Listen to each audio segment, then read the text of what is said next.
the summer of 2002, very close to my birthday, my Uncle Robert had come to visit me for the first time, which would be one of the best birthday gifts I'd ever received.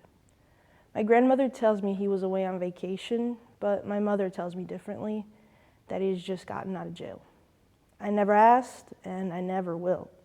I had no idea who this man was, probably because I was barely a year old and had no idea who anybody was, but he was my uncle nonetheless.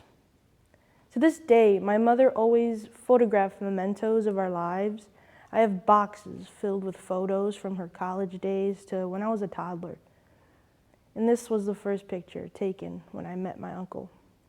From the age of a year old to about 6, I had lived under the same roof as my mom, my grandmother, my 2 uncles, one being a teenager and the other in about his mid-20s, and my aunt.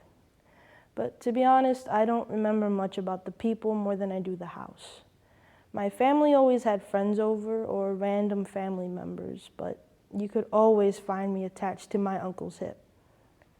As I grew up, we became inseparable.